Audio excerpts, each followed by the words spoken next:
por conta da minha demanda, lógico que a minha amostra é viciada, vem até mim quando isso acontece normalmente. Mas o que acontece? Eu acho que a primeira coisa que a gente tem que, pra gente, seres comuns que olham uma situação e às vezes a gente acaba julgando, né? Por exemplo, a gente estava falando que a gente tem uma amiga, ou o Julinho tem um amigo, que isso é uma realidade. O que acontece? A nossa primeira reação é julgar. Sim. Por quê? Porque tudo que vai contra os meus princípios, os meus valores, a gente julga. Normal, a gente fala, nossa, mas não acredito que você faz isso, né? Às vezes uma amiga nossa, como você aguenta continuar com o mesmo cara, né? Vocês já se separaram. Então, acho que a primeira coisa é a gente não julgar uma situação do outro. Por quê?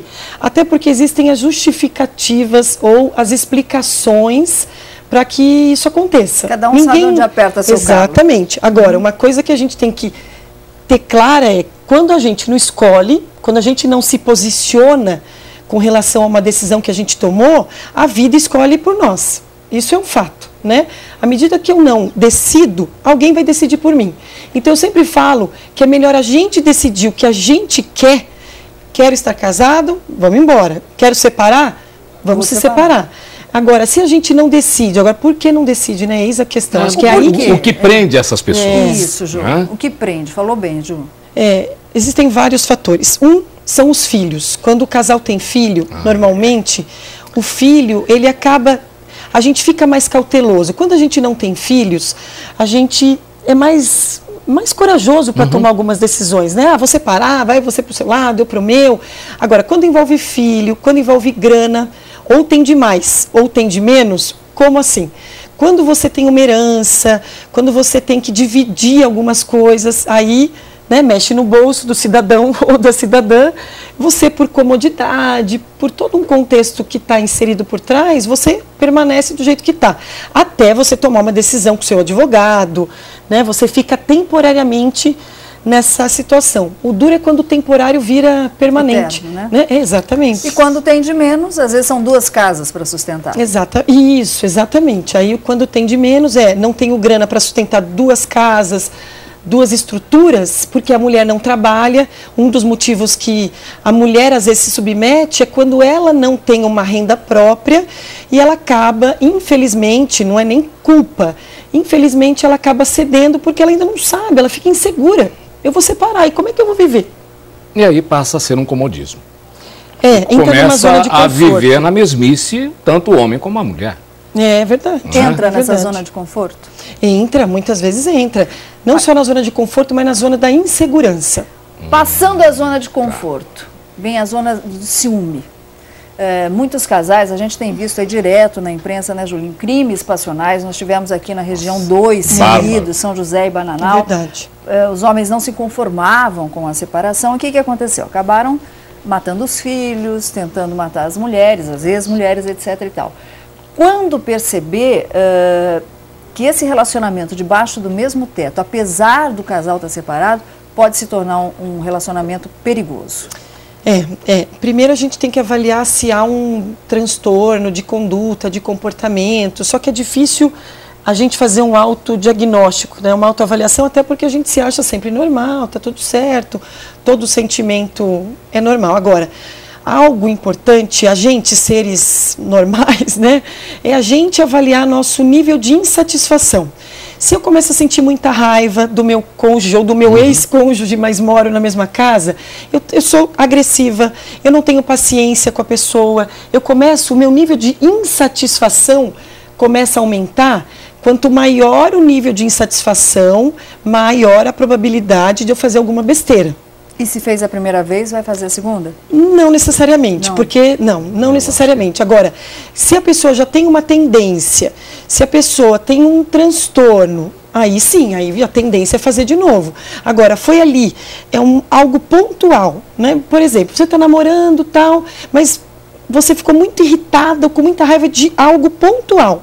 Você vai lá, põe para fora e ok. Você não vai necessariamente fazer de novo. Agora, se a pessoa sempre foi nervosa, sempre irritada, ou já bateu, ou ela já teve outro tipo de comportamento que eu pudesse ter medo, né? Ou eu que sou a cônjuge que estou convivendo com a pessoa, aí a gente tem que ficar esperta. Porque pode acontecer alguma coisa. Observar. Os duendes estão chegando, Julinho. A nossa querida Lila orienta. Vamos lá.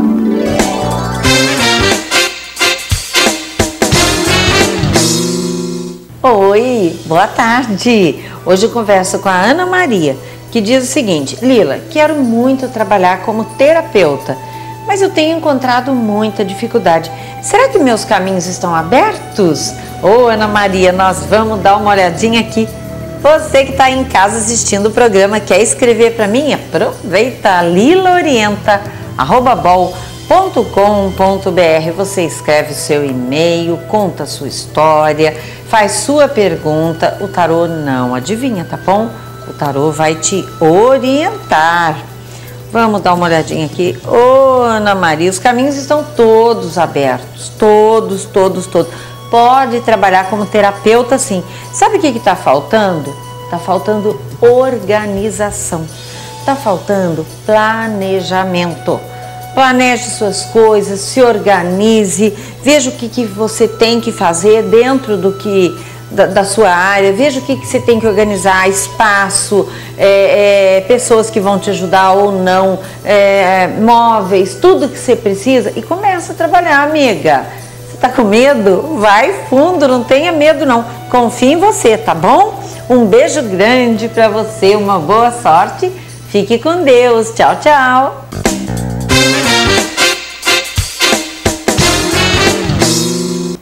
Muito legal, lilaorienta@bol.com.br se você quiser mandar a sua cartinha. Agora, se você quiser faturar R$1.000, já pensou, Julinho? Em compras. R$1.000 em compras no Mercadinho Piratininga. Já aproveita, já compra as coisinhas do Natal. Olha que delícia, né? Imagina. Aí você está preocupado, pensando que é só você lá com o carrinho, vai ter um minuto para comprar R$1.000. Não é não, como é que é? É o seguinte, R$1.000 em compra no nosso Ligue Band, 9711-1313, opção 8. Aí você fala, eu quero participar da corrida ao supermercado, responde todas as perguntas do nosso quiz.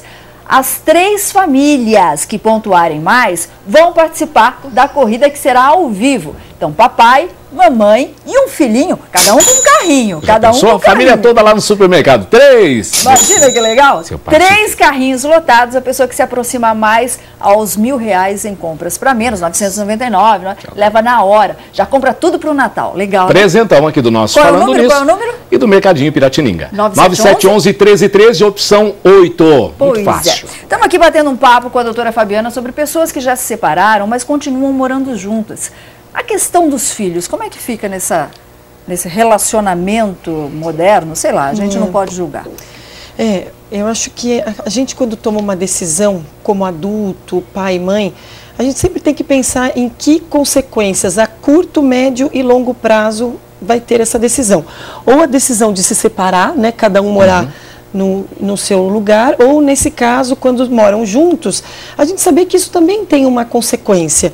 Ela pode ser positiva ou negativa. Normalmente, a imagem que os pais que estão separados e moram na mesma casa, normalmente, isso não é regra, né? Mas normalmente é uma referência negativa de relacionamento. Porque daí o filho, independente da idade, se é criança ou adolescente, o filho observa, porque a criança, mesmo a criança é super observadora. E o que é? Meu pai dorme num quarto, minha mãe dorme no outro. Às vezes quando eles brigam, discutem porque tem conta para pagar, porque as discussões existem. Ele sai à noite, não sei onde está. Exatamente, aí chega. Então a cabeça, a referência da criança ou do adolescente, ou até do adulto às vezes, fica confusa, porque que referência é essa? Que tipo de relacionamento é esse que não tem uma decisão? E muitos até por exemplo, das pessoas que eu atendo, que são os adolescentes e tal, eles questionam a falta de coragem da mãe. Minha mãe é medrosa. Minha mãe não toma uma decisão. Ou meu pai é um frouxo, porque não decide. Até a autoridade. Na maioria das vezes, os próprios isso filhos incentivam. Falam, não, mas por que isso? Você não tem coragem? Deixa ele para lá. Isso ou mesmo. Vice-versa. Como o adolescente ele é mais despojado, ele toma decisão, ele pensa no momento, ele às vezes, ele encoraja a mãe ou o pai de falar, pai, cai fora, né? Então, mas a referência é muito importante nisso. Muito bem. Vamos à primeira paradinha? Primeira paradinha já. Pois é, primeira paradinha aqui no Falando Nisso, você já sabe, vai deixando o seu telefone cadastrado para participar da corrida ao supermercado.